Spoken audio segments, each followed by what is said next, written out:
Yeah, another fat L.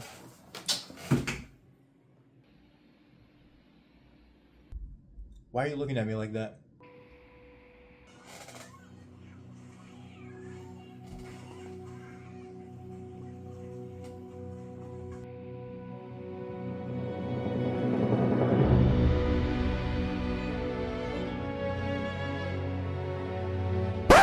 Still breathing. Burger King foot lettuce. The fuck you say to me, you little shit?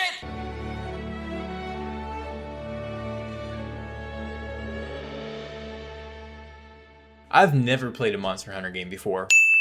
Wilds was actually my first one. So today, I'm going to be taking you through my experience as a new hunter. Please, stop. XenoCloud. For its own sake. I'm covering mostly just the story mode portion of the game and a little bit of the early end game as I didn't want to add too many spoilers, but there are a few. So let's boot up the game, ask Alma to give us permission for literally everything, The guild authorizes you to hunt that my glasses! and enjoy the many challenging fights of Monster Hunter Wilds. Oh wait, I left that word in the script. Hang on, we gotta take that out.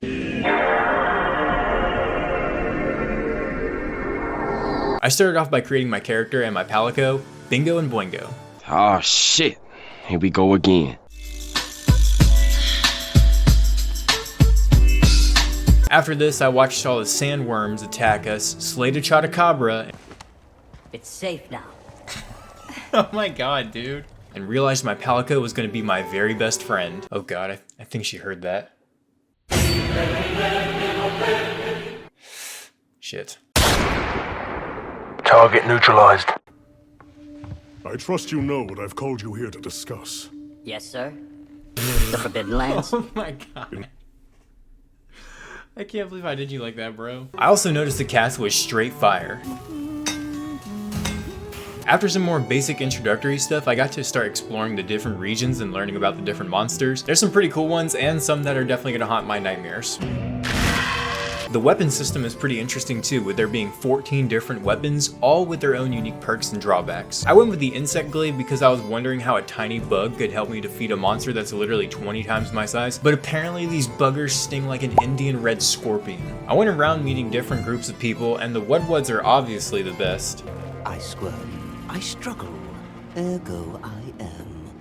Faced with death, I am finally, truly alive. And I eventually end up having to save all of them because even though they've lived here for generations, they never woke up one day and said, hey, maybe we should learn to defend ourselves. But hey, I'm a badass and they need me, so it gave me an excuse to slay a bunch of creatures that I also happen to want to save. You've got a weapon, and you do nothing?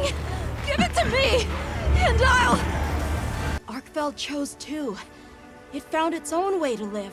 I don't know, that plot point's kind of a mixed bag of emotions, apparently. The regions are actually pretty interesting, but don't ask me for directions, because I'll just tell you to consult Google Maps. Somewhere in there, I got a pretty fucking epic battle between a Ray Dow and the final boss of low rank, and this was obviously the best cutscene. As a matter of fact, all the cutscenes were pretty well done, and the story itself was really interesting. Each boss offers a unique fight, which made me have to adapt to the different styles of attack. For example, the Cumatrish tried to light my ass on fire like Roy Mustang, and Kangalala, well, let's just not talk about him.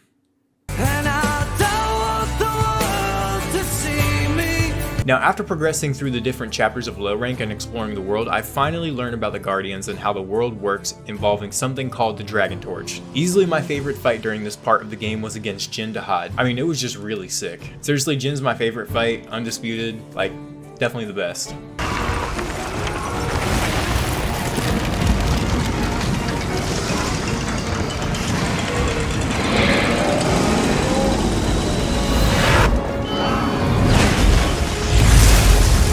That area sealed off, but the Allharkin has given us a troubling report. Yes.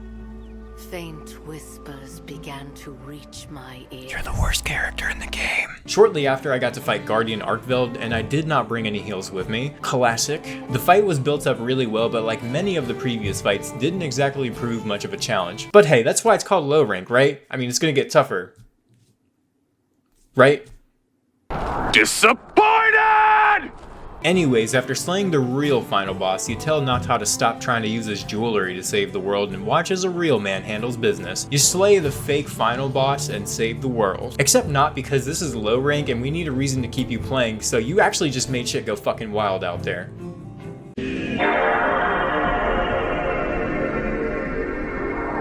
I began my hiring journey with this guy telling me that I did such a great job slaying the beast that instead of getting a promotion and a 100k zenny raise, I'm gonna be here for a hell of a lot longer than I initially thought, and now there's a shit ton of side quests, so get busy, you sucker. Hey, so you know how there's monsters, right? Well, now they're pissed off. Introducing frenzied monsters, tempered monsters, and arch-tempered monsters. And let me tell you, they really turned up the temperature with these guys. Did that land? No? Okay, moving on. And this is where the game opens up to more challenge and opportunity. Quest 4-1 was easily the most frustrating thing in this game. Let me explain. The whole idea of this quest is to teach hunters how to catch a monster instead of slaying one, so halfway through the fight the supply depot drops a trap into my pouch. The problem is I'm a stimulation fiend. I like to fling the sling everywhere as I'm going to the monster, and it fills up my inventory. So basically I had no room left. I couldn't get the trap in my inventory, and the game doesn't offer a button to drop an item from the item pouch. So that's kind of my bad, but also I mean, like, what is that game design? Why is there not a way for me to just like click, drop?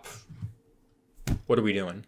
Anyways, after this initial fight, I got introduced to the first frenzied monster, a frenzied Nursilla, and I was glad to see not every fight was going to be a mind-numbingly easy one, though this was just a step up from a cakewalk. Finally, to close out chapter 4, Olivia and I fight 2 monsters at once, with one of them being a tempered monster. It was a pretty entertaining fight, and I was excited by the prospect of fighting 2 monsters at once. Oh, you actually fight them separately. Brother, why? Now in chapter 5, I got reunited with my favorite, the Jin Dahad, but this time he was much stronger and beefier, and I had my longest fight. You get it? It actually took me a little bit to kill this big guy. I think out of every fight in the high rank portion of the game, Jin Dahad was once again my favorite. Even though the ultimate move is easy to survive, I just can't help but stare at it in awe. After this, I revisit some of our pals from the Apex Predator Club and meet Gore Magala, who I'm told is from a previous Monster Hunter, and the community seems very mixed on this fight, but I thought it was fun, but still on the easier side. The next monster I faced, however, was my first genuinely difficult experience, and the only monster so far that has managed to kill me. Lagai Chris is a monster I have a love-hate relationship with. Love the difficulty, but I hate that water segment. Hey, I'm the editor. Yeah, he's just saying that because he sucks at the game. I feel like the water segment was more frustrating than fun. Is it any better in the old games? You tell me. Now that I'd revisited the apex predators of each region, it's time to revisit the apex predator of the entire game, Arkveld, who is more pissed off than ever. In this fight, Arkveld is significantly more powerful than the Guardian version, but for this being the final boss of the story mode, I was seriously let down. I felt like I was chasing him down more often than actually fighting him, and ultimately the conclusion to the story mode felt a little bit lackluster.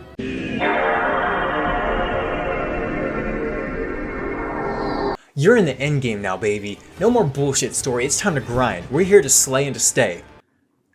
That's the last one. Please don't click off this video, I promise. In the endgame, you get a lot more freedom. No more hunter rank caps, you can complete investigations, finish up any remaining side quests, complete event quests, and more. I was pretty happy with how the game opened up. Plus, there's a fun little surprise at rank 50 to look forward to. The gameplay loop is entertaining, and the prospect of leveling up all of my gear is exciting. In my playthrough, I didn't really stray from using the insect glaive because I got so used to its combos, so when I visited the Grand Hub and chose an arena quest, I was delighted to find that I was being forced to use a different weapon. This is a great idea. An example of good gameplay design. The game was once again forcing me to adapt, this time making me switch my weapon and gear instead of introducing a new monster. The arena is a fun way to mix things up, and I enjoy this aspect of the game a lot. Wilds is also a great game to play with your friends. I feel like the real appeal of the endgame is jumping in with a group of buddies and farming materials together. It's one of those games where the chaos creates those lasting memories. The game also features some free title updates and eventually will release an expansion which, given the series' track record, will likely be a good one and attract both new players and veterans alike. One can hope anyways. Finally, one last aspect of the endgame I want to talk about is the 9-star hunts. As of recording, I'm still not quite hunter rank 100, so I can't speak to the quality of those endgame fights, but that brings me to another point. The game gives you something to constantly chase, a common goal amongst its community. Level up,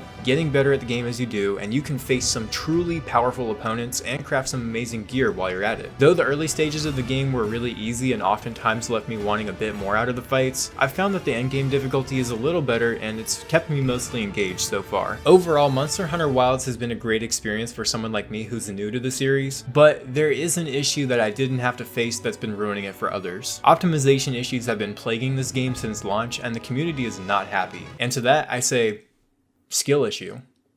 Come on over here. Come on, coward. Coward! I know that I want to punch you in the nose. I'll beat your goddamn ass, you son of a bitch. On a real note, I was lucky enough to pick up this game just after building a brand new PC, and the game ran really well, but the game's optimization issues for others has led to mostly negative reviews recently on Steam. It's a real shame that some users are running into this, as I think most people would otherwise agree that this is a pretty good game. Wilds has gained a new fan of the series, as I plan to keep ranking up and see what the game has to offer. I may even jump into Worlds to see which game I enjoy more. I hope the expansion proves to be a step forward for the game, and hopefully the devs can fix the optimization so that hunters of any PC rank can enjoy it to its fullest potential. My name is XenoCloud, thanks for watching, and Alma, do the outro.